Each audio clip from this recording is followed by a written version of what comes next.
Hello guys, welcome to English with Rajanand. चलिए start करते हैं आज का वीडियो। आज के वीडियो में सबसे पहले हम फ्रंट पेज पर आई हुई जो हेडिंग्स हैं उन्हें डिस्कस करेंगे। देन हम आर्टिकल पर मूव करेंगे। ये जो हाईलाइटेड वर्ड्स हैं, जो हमने पहले से हाईलाइट वर्ड कर रखे हैं, इनके एंटोनिम सिनोनिम्स और ग्रामर रूल्स भी देखेंगे। इसलिए वीडियो को पूरा देखा करिए आप लोग, क्योंकि कुछ लोग जो हैं वो वीडियो को आधा देख करके और हमें जज करके चले जाते हैं। एक ईडियम होता है, डू नॉट जज a book by its cover. जब आप लोग पूरा वीडियो देखिए उसके बाद ही जज करिए हमें। डू नॉट जज a book by its cover मतलब किसी भी अच्छी बुक्स को जो है उसके कवर से जज नहीं किया जाता है। चलिए स्टार्ट करते हैं आज का वीडियो। जो सबसे पहली हेडिंग्स आई हुई है, ना ही आप लोग सपोर्ट करते हैं, वीडियो देख लेते हैं, ना कमेंट करते हैं, ना लाइक करते हैं, ना ही अपना कोई सजेशन कमेंट बॉक्स में छोड़ते हैं कि सजेशन मेरा ये है कि आप हमें द हिंदू एडिटोरियल पढ़ाइए, या मतलब इसमें ग्रामर और ऐड करिए, या एंटोनिम सिनोनिम्स और ऐड करिए, या कोई दूसरा चैप्टर इकोनॉमिक वाला पढ़ना चाहते हैं। मतलब कोई भी आपका सजेशन है उसे कमेंट बॉक्स में छोड़ के जाइए, ताकि हम उसे और ऐड कर सकें, मतलब इम्प्रूव कर सकें अपने आप को। और आप लोगों के लिए दो इम्पॉर्टेंट इन्फॉर्मेशन है। पहली इम्पॉर्टेंट इन्फॉर्मेशन ये है कि इंग्लिश विद राजानंद के नाम से टेलीग्राम ग्रुप बना हुआ है। वहाँ वहाँ पर मैं per day the Hindu newspaper की पीडीएफ जो है अपलोड करता हूँ। वहाँ से आप लोग पीडीएफ को डाउनलोड करिए, और जो आर्टिकल, जो हेडिंग्स जो हम डिस्कस कर रहे हैं उन्हें खुद से 2 से 3 बार रीड करिए। इससे फ़ायदा होगा कि आपके माइंड्स में वो रूल्स, मतलब ग्रामर रूल्स और एंटोनिम सिनोनिम फिक्स हो जाएंगे। सेकेंड इंपॉर्टेंट इन्फॉर्मेशन ये है कि इंग्लिश विद राजानंद जो कि यूट्यूब चैनल है, इसके कम्युनिटी सेक्शन में मैं पर डे क्विजेस कराता हूँ। उन्हें ज़्यादा से ज़्यादा अटेम्प्ट करिए और शेयर करिए, क्योंकि वो क्विजेज जो होती हैं वो एग्ज़ाम्स के पॉइंट ऑफ व्यू से इम्पॉर्टेंट होती हैं। चलिए स्टार्ट करते हैं video. Plea for alternative. Plea जो होती है, प्ली का सिनोनिम होता है पिटीशन। प्ली का सिनोनिम होता है पिटीशन, मतलब याचिका। फॉर अल्टरनेटिव, अल्टरनेटिव का सिनोनिम होता है ऑप्शनल। अल्टरनेटिव का सिनोनिम होता है ऑप्शनल। जो याचिका है वो वैकल्पिक होगी। गवर्नमेंट, अब देखिए जो हेडिंग है, जब हम पूरा आर्टिकल डिस्कस करेंगे तभी पूरी हेडिंग्स क्लियर होगी, मतलब क्रिस्टल क्लियर हो जाएगी कि किस बारे में जो ये हेडिंग है दी गई है। Government to take, government to take relook at education by hanging. देखिए यहाँ पे इज जो है वो हिडन है, और आर्टिकल ए भी जो हिडन है, क्योंकि टेक अ लुक ये पूरी फ्रेज होती है। टेक अ रीलुक या टेक अ लुक मतलब होता है टू कंटम्पलेट, मतलब कि बहुत अधिक डिस्कस करना या विचार करना। टेक और रीलुक में होता है बहुत अधिक विचार करना या डिस्कस करना, कोई डिसीजन लेने से पहले। गवर्नमेंट इज, यहाँ पर इज जो है वो हिडन है। Government is to take relook at education by hanging. किस तरीके से? बाई प्लस आईएनजी फॉर्म से हम एडवर्ब ऑफ मैनर बताते हैं, मतलब कि किस तरीके से ये काम किया जाएगा। बाई हैंगिंग जो है ये फ्रेज होती है, मतलब कि कुछ समय के लिए रुक करके। टू स्टॉप टेम्परेरीली, कुछ समय के लिए रुकना। बाय हैंग मीन्स होता है कुछ समय के लिए रुकना।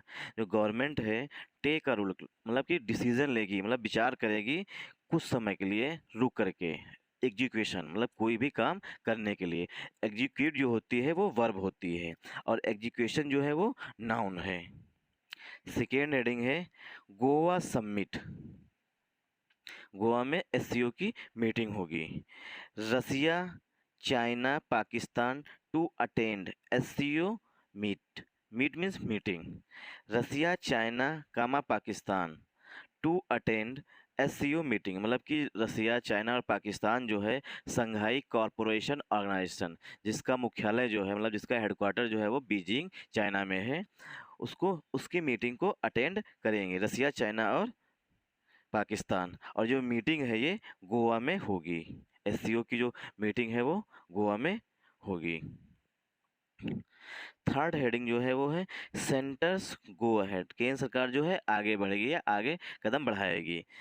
मेघालय इज, देखिए इज जो है यहाँ पर फिर से हिडन है, थर्ड जो हेडिंग है वो उसमें इज हिडन है।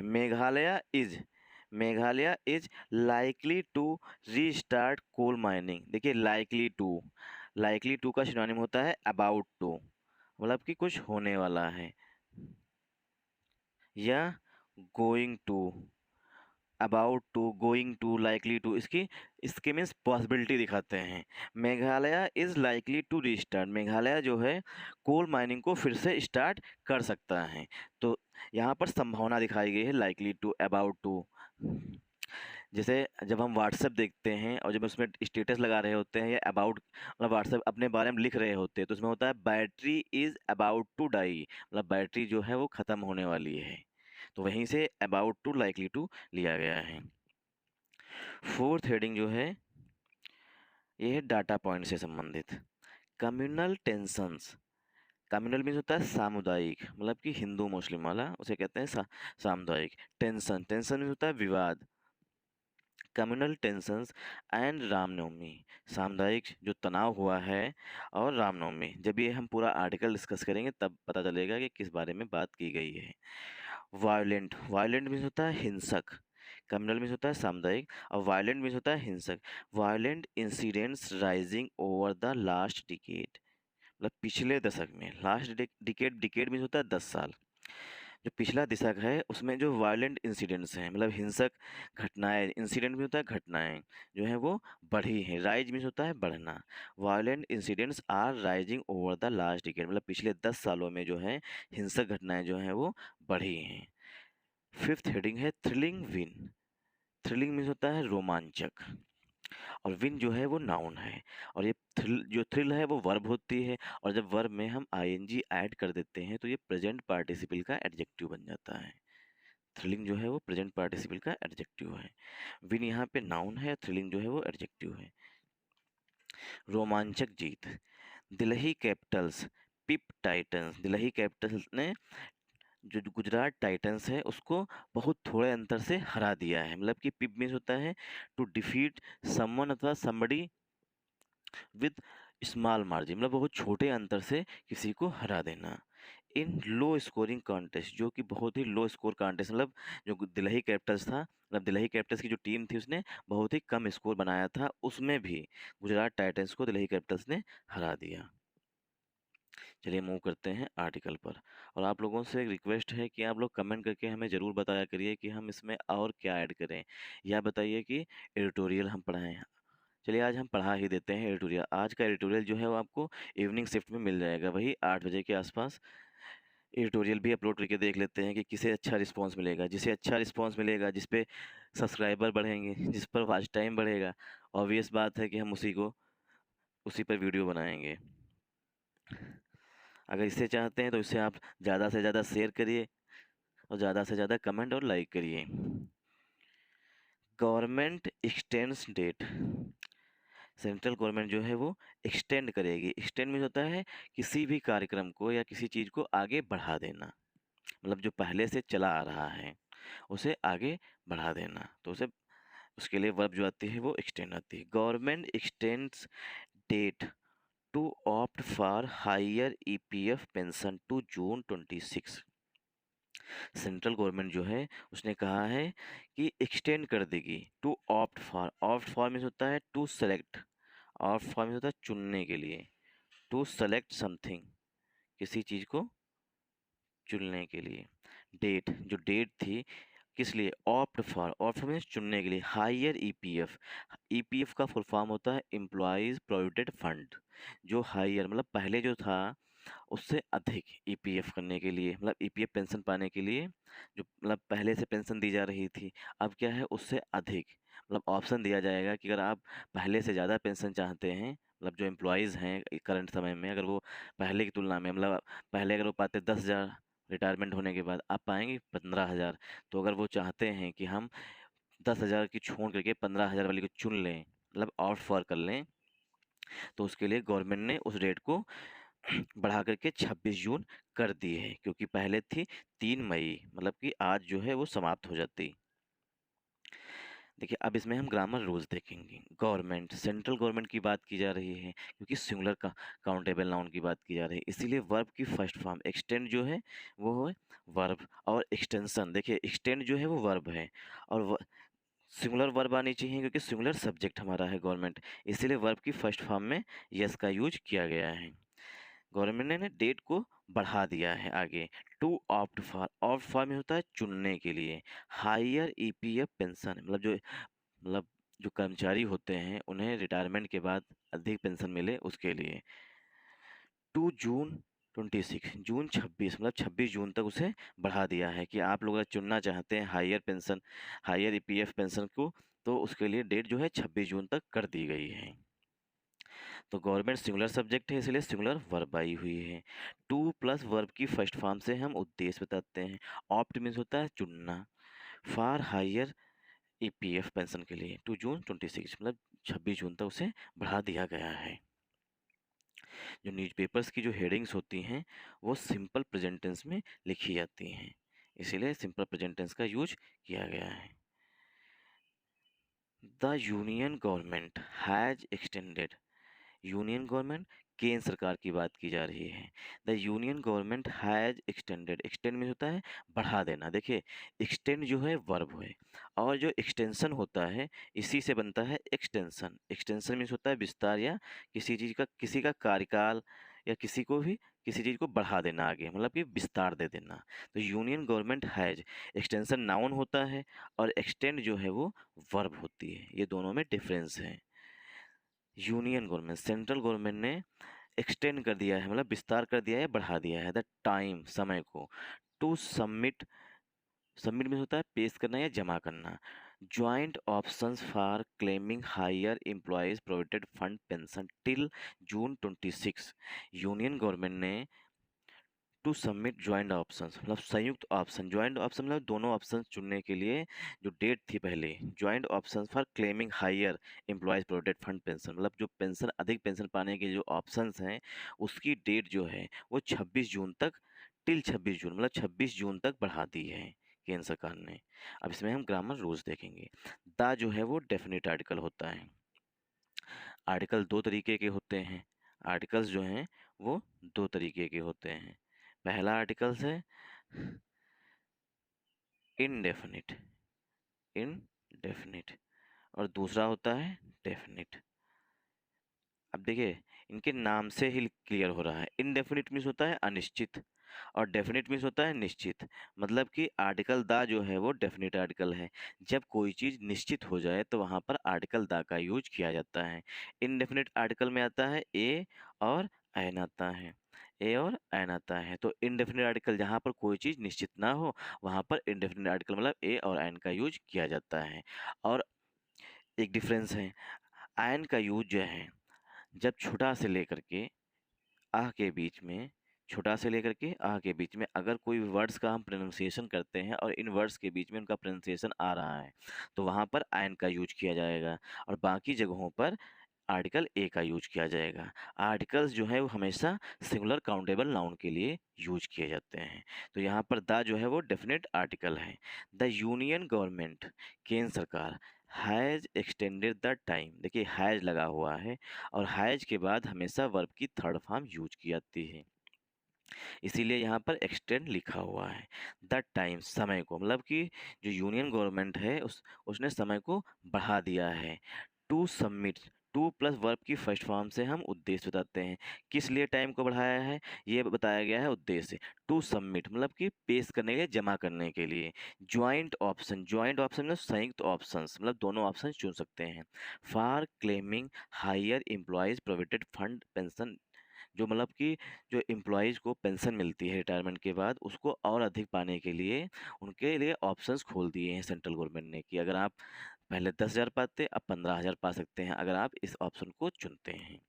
टिल, टिल मीन्स होता है तक, मतलब कि 26 जून तक। टिल जो है वो प्रीपोजिशन होता है, इसका मतलब तक, मतलब 26 जून तक उस डेट को बढ़ा दिया है। The deadline, the deadline to submit the application was May 3। जो डेडलाइन है देखिए, अब द आर्टिकल जो है डेफिनेट आर्टिकल होता है, अब निश्चित हो चुकी है, इसीलिए आर्टिकल द का यूज किया गया है। डेडलाइन में होता है अंतिम समय सीमा जो होती है डेडलाइन होती है, मतलब कि अंतिम समय सीमा, मतलब इसके बाद आगे बढ़ेगा या नहीं बढ़ेगा ये कंफर्म नहीं होता, मतलब यहीं पर समाप्त होने की डेट है। The deadline to submit the application, जो एप्लीकेशंस हैं उनके सबमिट करने की मतलब जमा करने की जो डेडलाइन थी, मतलब अंतिम समय से जो अंतिम समय था, वाज मई 3, वो 3 मई थी। मतलब कि आज डेडलाइन मतलब जो अंतिम समय सीमा थी वो आज खत्म हो रही थी, लेकिन सेंट्रल गवर्नमेंट ने उसे फिर से एक्सटेंड कर दिया, मतलब उसे एक्सटेंशन दे दिया, मतलब विस्तार कर दिया। अब यहाँ पे हम ग्रामर रूल्स देखेंगे। देखिए, एप्लीकेशंस जो है वो प्लूरल नाउन है और वो प्लूरल काउंटेबल नाउन है, इसे काउंट किया जा सकता है। अगर एप्लीकेशंस के लिए वर्ब आई होती यहाँ पे तो वर आया होता, जबकि यहाँ पर वाज आया हो, क्योंकि एप्लीकेशंस जो है वो एक से अधिक हैं, तो यहाँ पर वर आता। इसीलिए जो हेल्पिंग वर्ब वाज आई हुई है वो पहले प्रीपोजिशन, ये ग्रामर का रूल्स होता है कि पहले प्रीपोजिशन के पहले आने वाले नाउन या प्रोनाउन के अनुसार हमेशा हेल्पिंग वर्ब या मेन वर्ब का यूज किया जाता है। तो हमारा जो सब्जेक्ट है वो आर्टिकल दा लगा हुआ है, नाउन जो है डेडलाइन है, जो डेडलाइन जो है वो हमारा सब्जेक्ट है, मतलब नाउन है। तो डेडलाइन के लिए हेल्पिंग वर्ब जो है वाज आ रही है, एप्लीकेशंस के लिए आता तो वर आता। तो इसीलिए पहले प्रीपोजिशन के पहले आने वाले नाउन या प्रोनाउन के अनुसार हेल्पिंग वर्ब आती है। अगर पहले प्रीपोजिशन के कोई नाउन आ रहा है वो प्लूरल आ रहा है तो हेल्पिंग वर्ब भी प्लूरल आएगी। और टू प्लस वर्ब की फर्स्ट फॉर्म से हम उद्देश्य बताते हैं। द डिसीजन वाज टेकन, अब देखिए जो निर्णय लिया गया मतलब कि डेडलाइन को बढ़ाने की, मतलब जो 3 मई डेडलाइन थी अंतिम समय सीमा थी उसे बढ़ाने का जो निर्णय लिया गया। The decision was taken, decision लिया गया है। देखिए वाज प्लस वर्ब की थर्ड फॉर्म, सेंटेंस जो है वो पॉजिटिव वॉइस में लिखा जाएगा। तो डिसीजन, डिसीजन मीन्स होता है निर्णय।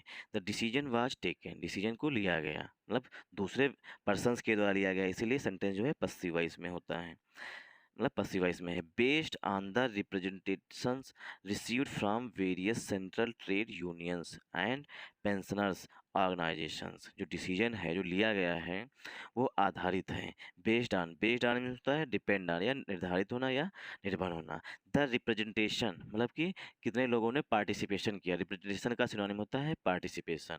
Received from various central trade unions, जो रिसीव्ड हुआ है मतलब जो रिस्पॉन्स मिला है सेंट्रल ट्रेड यूनियन से ने, वेरियस मीन्स होता है कई सारे, वेरियस का सिनोनिम होता है मैनी।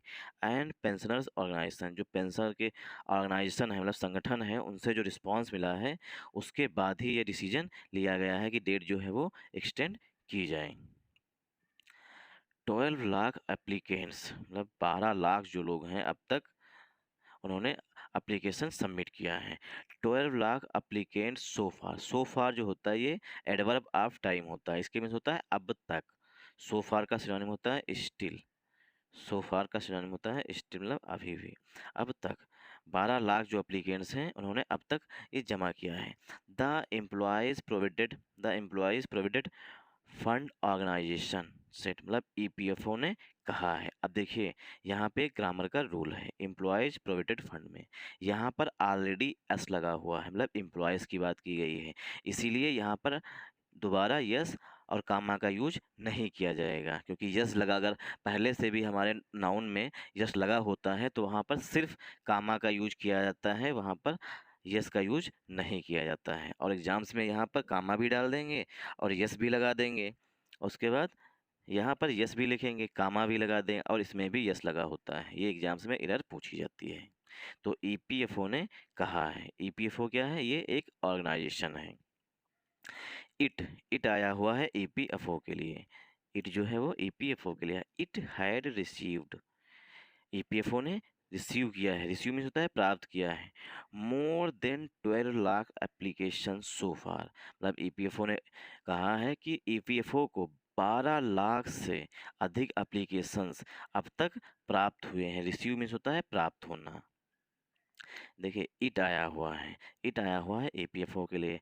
इट के बाद हैड आया हुआ, मतलब कि सेंटेंस जो है वो पास्ट परफेक्ट टेंस में लिखा गया है। हैड के बाद वर्ब की थर्ड फॉर्म यूज की जाती है, इसीलिए यहाँ पर रिसीव्ड लिखा गया है। मोर देन में होता है मतलब से अधिक, मोर देन में होता है से अधिक। 12 लाख एप्लीकेशन मतलब 12 लाख से अधिक एप्लीकेशन अब तक जो हैं, सो फार जो है एडवर्ब ऑफ टाइम होता है, इसके मीन्स होता है अब तक, मतलब अब तक जो है 12 लाख से अधिक एप्लीकेशंस आ चुकी हैं। लेट्स मूव, आगे बढ़ते हैं। द ऑनलाइन फैसिलिटी वाज, जो ऑनलाइन फैसिलिटी थी मतलब कि ऑनलाइन भी अपनी एप्लीकेशन सबमिट कर सकते थे। द ऑनलाइन फैसिलिटी मतलब ऑनलाइन सुविधा। ऑनलाइन फैसिलिटी, फैसिलिटी मीन्स होता है सुविधा। Online facility was to remain available only till May 3rd, मतलब जो ऑनलाइन फैसिलिटी जो है वो 3 मई तक रिमेन मीन्स होता है सस्टेन, रिमेन का सिनोनिम होता है सस्टेन, मतलब वो बनी रहेगी। The online facility was to remain available, मतलब कि उपलब्ध रहेगी। ये बताया जा रहा है कि द ऑनलाइन फैसिलिटी जो मतलब ऑनलाइन सुविधा जो है to remain available only till May 3, मतलब कि 3 मई तक जो है वो ऑनलाइन सुविधा उपलब्ध रहेगी, ये बताया गया है। अब इसमें हम ग्रामर रूल्स देखेंगे। देखिए द जो है डेफिनेट आर्टिकल है, ऑनलाइन जो है वो एडजेक्टिव है, फैसिलिटी जो है वो नाउन है। जब दो नाउन्स पास पास होते हैं तो पहला नाउन जो है वो दूसरे नाउन के लिए एडजेक्टिव का काम करने लगता है। अब ये किसी भी ग्रामर बुक्स में नहीं लिखा है क्योंकि ये न्यूज़पेपर पढ़ने के रूल्स हैं, और जो बुक्स हैं भी वो काफ़ी हायर लेवल की हैं, उसमें ये बताया गया है। The online facility was to remain available only till May 3, मतलब 3 मई तक जो है ऑनलाइन सुविधा उपलब्ध रहेगी, ये बताया गया है। इन द मीन टाइम ये पूरी फ्रेज होती है, मतलब इसी दौरान। Many many representation have been received from various quarters. Mean in the meantime, इसी दौरान मैनी रिप्रेजेंटेशन जो मतलब अभी तक समय समाप्त हुआ है आज तक, उसी दौरान मैनी रिप्रेजेंटेशन मतलब बहुत से एप्लीकेशन हैव बीन रिसीव्ड, बहुत से एप्लीकेशन। रिप्रेजेंटेशन का सिनोनिम हो गया एप्लीकेशंस, मतलब बहुत से एप्लीकेशन जो है वो प्राप्त हुए हैं। हैव बीन प्लस वर्ब की थर्ड फॉर्म, सेंटेंस जो है वो पस्सिव वॉइस में लिखा गया है, क्योंकि जो एप्लीकेशंस हैं वो दूसरे के द्वारा जमा किए जाएंगे, इसीलिए उसने कहा गया है सेंटेंस जो है पस्सिव वॉइस में। हैव बीन प्लस वर्ब की third form. Have been received from, receive के बाद प्रीपोजिशन फ्रॉम आता है। वेरियस, वेरियस में होता है मैनी, वेरियस का सिनोनिम होता है आ स्लीव ऑफ, मैनी, ये सब सिनोनिम होते हैं। वेरियस क्वार्टर्स, भिन्न भिन्न क्वार्टर्स में प्राप्त हुए। सीकिंग एक्सटेंशन ऑफ टाइम, अब जो क्वार्टर्स में जो मतलब रिप्रेजेंटेशन या एप्लीकेशन प्राप्त हुए हैं उसमें मांग की गई थी। देखिए क्वार्टर्स की विशेषता बताई गई है, प्रेजेंट पार्टिसिपल के एडजेक्टिव है। सीकिंग, सीकिंग में होता है मांग करना, सीकिंग का सिनोनिम होता है डिमांडिंग, सीकिंग का सिनोनिम होता है डिमांडिंग। सीकिंग एक्सटेंशन, एक्सटेंशन में विस्तार करने मतलब टाइम बढ़ाने की मांग की गई थी। The issue has been considered, जो ये मुद्दा है मतलब जो ये प्रॉब्लम थी, इशू देखिए इशू जो है वो नाउन भी होता है, इशू नाउन भी है, और इशू जो है वो वर्ब भी होता है। इशू जब नाउन होता है तो होता है प्रॉब्लम, इसका सिनोनिम, और इशू जब नाउन है तो प्रॉब्लम मतलब कि क्या प्रॉब्लम है। और जब इशू जब वर्ब होता है तो मतलब होता है जारी करना। सेंट्रल गवर्नमेंट, देखिए इशू वर्ब के रूप में आया तो मतलब होता है जारी करना। द सेंट्रल गवर्नमेंट इस तरीके से यूज करते हैं, the central government has issued 2 notifications, central government ने 2 नोटिफिकेशंस जारी किए हैं, तो वहाँ पर इशू मतलब इशू जो है वो वर्ब के रूप में आ रहा है, और इशू यहाँ पे जो यहाँ पे आया हुआ है वो है नाउन के रूप में। The issue has been considered, जो इशू था मतलब जो प्रॉब्लम थी उस पर विचार किया गया। हैज़ बीन प्लस वर्ब की थर्ड फॉर्म, हैज़ के बाद वर्ब की थर्ड फॉर्म आती है, इसीलिए यहाँ पर बीन लिखा गया है। बीन की फर्स्ट फॉर्म होती है बी, सेकेंड फॉर्म होता है was, were, is, am are होता है। The issue has been considered, issue जो है उस पर विचार किया गया, मतलब कि डेट बढ़ाने पर विचार किया गया। And it has been decided, उस पर विचार किया गया उसके बाद निर्णय लिया गया, मतलब किसी दूसरे के द्वारा, इसीलिए सेंटेंस फिर से जो है पस्सिव वॉइस में लिखा गया है। इशू पर विचार किया गया, इट जो आया है वो इशू के लिए आया है। मतलब इशू पर विचार किया गया, उसके बाद डिसाइड किया गया। दैट की, दैट जो है यहाँ पर कंजंक्शन के रूप में आया हुआ है। In order to provide a larger window of opportunity, मतलब कि पहले क्या है, बहुत से अप्लीकेंट्स थे, उन्होंने कहा कि टाइम जो है उसे बढ़ा दीजिए, तो उस पर पहले विचार किया गया, मतलब सेंट्रल गवर्नमेंट के द्वारा या किसी कमेटी के द्वारा। उसके बाद क्या हुआ, फिर निर्णय लिया गया। फिर निर्णय लिया गया कि in order to provide a larger window, कि एक और अधिक, लार्जर विंडो में होता है समय को बढ़ा दिया गया है, मतलब कि एक खिड़की दे दी गई है कि आप इतने समय तक और जमा कर सकते हैं। टू प्रोवाइड, प्रोवाइड में होता है गिव, प्रोवाइड का सिनोनिम होता है गिव, मतलब दे दिया गया। आ लार्जर विंडो, मतलब कि लार्जर विंडो मतलब एक फ्रेज होती है, इसका मतलब कुछ समय दे देना। ऑफ अपॉर्चुनिटी, अपॉर्चुनिटी मतलब अवसर के लिए। एंड और in order to enable the all eligible person, जितने भी एलिजिबल पर्सन मतलब योग्य पर्सन हैं उन्हें सक्षम किया गया है। To file their applications, file का सिनोनिम होता है रजिस्टर, फाइल का सिनोनिम होता है register.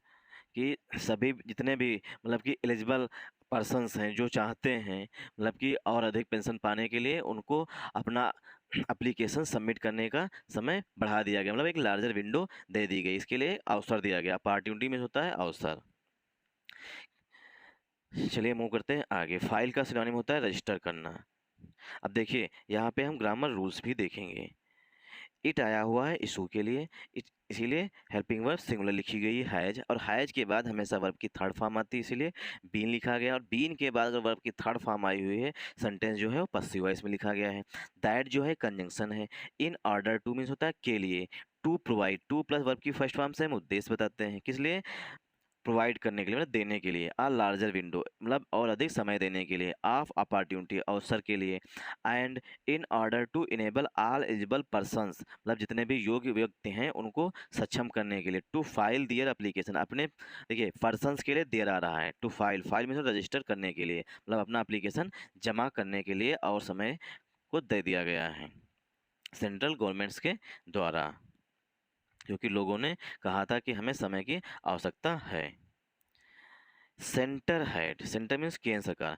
Centre had received centre had received many या वेरियस पिटीशंस, सेंटर ने बहुत सारी याचिकाएं की मतलब बहुत सारे एप्लीकेशंस बहुत सारी रिक्वेस्ट प्राप्त की थी। फ्रॉम वेरियस क्वार्टर्स, बहुत से क्वार्टर से मतलब बहुत से जो ऑर्गेनाइजेशन है उनसे। Seeking extension of the May 3 deadline, जो 3 मई डेडलाइन है मतलब अंतिम समय सीमा है, उसकी मांग को लेकर मतलब सीकिंग में मांग की गई थी, एक्सटेंशन मतलब उसे और बढ़ा दिया जाए आगे। इसकी जो है केंद्र सरकार ने बहुत से क्वार्टर मतलब बहुत से संगठन से रिक्वेस्ट प्राप्त की थी, इसीलिए उसे 26 जून कर दिया गया है। Application, the time line for filing applications, किस लिए मतलब मांग की गई थी, फाइलिंग एप्लीकेशन, फाइल में होता है दर्ज करने के लिए। The time line for filing application would now be till June 26, अब उसकी समय सीमा जो है 26 जून बढ़ा के कर दी गई है। द EPFO सेट, EPFO ने कहा है। इन आ रिलीज, देखिए EPFO सेट, EPFO ने कहा इन आ रिलीज। अब देखिए जो रिलीज है वो यहाँ पे नाउन के रूप में आया हुआ है। रिलीज जब नाउन होता है तो इसका मतलब होता है विज्ञप्ति। रिलीज जब नाउन के रूप में आता है तो इसका मतलब होता है विज्ञप्ति। और रिलीज जब वर्ब के रूप में आता है तो मीन्स होता है जारी करना, जारी करना। तो देखिए रिलीज जो है यहाँ पे नाउन के रूप में आया है, तो रिलीज नाउन भी होता है और वर्ब भी होता है। इस तरीके से कोई भी टीचर जो कि यूट्यूब पे पढ़ाता है वो नहीं बताता है कि रिलीज नाउन भी है रिलीज वर्ब भी है। और रिलीज नाउन जब होता है तो उसका मतलब क्या होता है, रिलीज जब ना वर्ब है तब उसका क्या अर्थ होता है। फिर भी आप लोग ना ही सपोर्ट करते हैं, ना ही सब्सक्राइब करते हैं, ना ही लाइक करते हैं। कमेंट तो कम से कम कर दिया करिए जिससे हम और इसे इम्प्रूव कर सकें। Trade unions appeal, trade unions की अपील है मतलब जो ऑर्गेनाइजेशन है उनकी याचिका। अपील मीन्स मतलब उनकी रिक्वेस्ट, अपील का सिनोनिम होता है रिक्वेस्ट। प्ली मीन्स भी होता है रिक्वेस्ट ही। Trade unions appeal, trade unions की रिक्वेस्ट थी। This has been decided after sympathetically considering the various demands, जो बहुत सी डिमांड्स आ रही थी मतलब वेरियस मीन्स मैनी, वेरियस का सिनोनिम होता है many, a sleeve of, a mix of, ये सब वेरियस के सिनोनिम हैं। दिस हैज़ बीन डिसाइडेड, यह निर्णय लिया गया, मतलब जो डेट बढ़ाने का निर्णय लिया गया आफ्टर सिंपथेटिकली, मतलब सहानुभूत रूप से, कंसीडरिंग मतलब विचार किया गया, वेरियस डिमांड्स, जो बहुत सी डिमांड्स आ रही थी उन पर जो है सिंपथेटिकली मतलब सहानुभूत पूर्वक। देखिए सिंपथी में होता है सहानुभूत, और जब इसमें एल वाई लग गया तो मतलब बन गया एडवर्ब, तो इसीलिए बन गया सहानुभूत पूर्वक, मतलब मतलब जो एम्प्लॉयज़ हैं उनकी तरफ सहानुभूति दिखाते हुए केंद्र सरकार ने इस डेडलाइन को आगे बढ़ा दिया है। वेरियस डिमांड्स रिसीव्ड के बाद फ्रॉम प्रीपोजिशन का यूज किया था, रिसीव्ड फ्रॉम एम्प्लॉय, जो कि एम्प्लॉयज से प्राप्त हुई थी, जो डिमांड्स थी मतलब मांग थी डेट बढ़ाने की, वो बहुत से ऑर्गेनाइजेशन के एम्प्लॉयज से भेजी गई थी। एम्प्लॉयर्स, जो लोग जॉब देते अपने हैं, एम्प्लॉयर्स एम्प्लॉई से रिक्वेस्ट गई थी, मतलब अपील की गई थी या रिक्वेस्ट की गई थी, और एम्प्लॉयर्स है जो लोग उन्हें जॉब देते हैं, एंड दियर एसोसिएशन, और उनके संगठन के द्वारा या ऑर्गेनाइजेशन के द्वारा, इट सेड, ऐसा ईपीएफओ ने कहा है, ईपीएफओ ने कहा है जो डेट बढ़ाई गई है वो उसका कारण मेल है, मेन कारण जो है वो है एम्प्लॉयज़ के द्वारा और एम्प्लॉयर्स जो जॉब देते हैं, और जो उनके ऑर्गेनाइजेशंस हैं, जो उनके संगठन हैं, उन्होंने बहुत अधिक मांग की थी, उसके बाद ही इस पर विचार किया गया और डेट को आगे एक्सटेंड किया गया। इसमें बहुत सा टाइम जाता मेरा है, मतलब बहुत टाइम कंज्यूम होता है। मैं सबसे पहले उठता हूँ, ये वर्ड जो है हाईलाइटेड वर्ड्स हैं उन्हें और उनके जो ग्रामर रूल्स हैं उनको मतलब हाईलाइट करता हूँ, उसके बाद तब हम वीडियो बनाते हैं, तब भी आप लोग जो हैं सपोर्ट नहीं करते। इतना टाइम कंज्यूम होने के बाद, कम से कम इतना टाइम मेरा कंज्यूम होता है आप लोगों के लिए वीडियो बना रहे हैं, आप लोग कमेंट नहीं करते हैं, तो कौन बताएगा कि मैं कैसा पढ़ा रहा हूँ? कम से कम कमेंट जरूर करिए। 10 central trade unions had recently written, 10 central trade union में होता है केंद्रीय जो संगठन होते हैं, उन्होंने हैड रिसेंटली रिटन, उन्होंने हाल ही में पत्र लिखा, a letter, had recently written a letter, उन्होंने एक पत्र लिखा to union labour minister Bhupender Yadav, केंद्रीय श्रम मंत्री जो हैं, केंद्रीय श्रम मंत्री भूपेंद्र यादव को उन्होंने पत्र लिखा। जो सेंट्रल ट्रेड यूनियंस हैं उन्होंने हाल ही में, रिसेंटली में होता है हाल ही में, रिटन मीन्स लिखना, हैड के बाद वर्ब की थर्ड फॉर्म आती है और वर्ब से पहले एडवर्ब का यूज किया जाता है। 10 है इसीलिए यहाँ पर यूनियंस का यूज किया गया है क्योंकि एक से अधिक की बात की जा रही है। 10 central unions had recently written a letter, article A का यूज किया जाता है सिंगुलर काउंटेबल नाउन के लिए, इसीलिए लेटर जो है सिंगुलर काउंटेबल नाउन है, तो यहाँ पर लेटर लिखा गया है। देखिए लेटर मीन्स होता है पत्र, और एक लेटर होता है, लेटर मीन्स होता है बाद में, ये दोनों में डिफरेंस है। टू यूनियन लेबर मिनिस्टर्स, मतलब जो केंद्रीय श्रम मंत्री हैं भूपेंद्र यादव, उनको पत्र लिखा गया था 10 सेंट्रल ट्रेड यूनियंस के द्वारा। कंप्लेनिंग, कंप्लेनिंग में तो शिकायत करते हुए, जो पत्र लिखा गया उसमें शिकायत की गई थी, मतलब कि अपनी प्रॉब्लम बताई गई थी। कंप्लेनिंग मतलब शिकायत करते हुए, जो पत्र लिखा गया था उसमें शिकायत करते हुए कहा गया था दैट की the requirement of applying online exclusively was discriminatory, मतलब उन्होंने कहा था जो ट्रेड ट्रेड यूनियंस थी उन्होंने कहा था जो रिक्वायरमेंट है अप्लाइंग ऑनलाइन, ऑनलाइन करने की, वाज ऑनलाइन एक्सक्लूसिवली मतलब विशेष रूप से, वाज डिस्क्रिमिनेटरी वो भेदभावपूर्ण थी, and prevented a large section उसने रोक दिया, प्रिवेंट मीन्स होता है स्टॉप कर देना या रोक देना, जो मतलब ऑनलाइन सुविधा दी गई थी वो जो थी वो डिस्क्रिमिनेटरी थी, मतलब भेदभावपूर्ण थी, क्योंकि बहुत से ऑर्गेनाइजेशन ऐसे हैं जहाँ पर ऑनलाइन सुविधा उपलब्ध नहीं थी, उन्होंने इसीलिए उन्होंने कहा कि ये डिस्क्रिमिनेटरी है, मतलब कि भेदभावपूर्ण थी ऑनलाइन सुविधा देने की। एंड प्रिवेंटेड, प्रिवेंटेड मीन्स रोक दिया है, a large section of employees बड़ी संख्या में एम्प्लॉयज़ को, लार्ज सेक्शन मतलब बड़ी संख्या में एम्प्लॉयज़ को, वे लोग जिनके पास मतलब ऑनलाइन नॉलेज नहीं था वो लोग जो है ऑनलाइन सुविधा मतलब ऑनलाइन सुविधा का लाभ उठा नहीं पाए, तो उन्होंने ये कंप्लेंट किया है कि बड़ी संख्या में, लार्ज सेक्शन में बहुत बड़ी मात्रा में जो एम्प्लॉयज़ हैं who are not familiar with the online procedures, जो कि ऑनलाइन प्रोसीजर्स मतलब कि ऑनलाइन फॉर्म कैसे भरा जाता है या ऑनलाइन प्रोसेस क्या है इसके बारे में फैमिलियर विद थे, मतलब कि वो जो थे नॉट फैमिलियर विद, वो फैमिलियर विद नहीं थे, मतलब कि उनको जानकारी नहीं थी, मतलब वो उनके साथ परिचित नहीं थे। फैमिलियर विद जो है फ्रेज होती है इसका मतलब परिचित होना या रिकग्नाइज करना, वो जो थे इसके साथ परिचित नहीं थे। ऑनलाइन प्रोसीजर, जो ऑनलाइन प्रोसीजर्स होती है, ऑनलाइन ऑनलाइन फाइलिंग जो होती है उससे वो परिचित नहीं थे, इसलिए उनके साथ भेदभाव किया गया। फ्रॉम एक्सरसाइजिंग दियर ऑप्शन, अपना मतलब जो ऑप्शन है, मतलब हम ऑप्शन हायर ईपीएफ पेंशन के लिए अप्लाई करेंगे या नहीं करेंगे, इसके काम को करने के लिए एक्सरसाइज में करने के लिए। और प्रिवेंट के बाद प्रीपोजिशन फ्रॉम का यूज किया जाता है, इसीलिए प्रिवेंट के बाद फ्रॉम यूज किया गया और प्रीपोजिशन के बाद वर्ब की थर्ड फॉर्म का यूज किया गया है। प्रिवेंटेड फ्रॉम समथिंग, किसी चीज़ से परहेज करना है, किसी चीज़ से रोकना।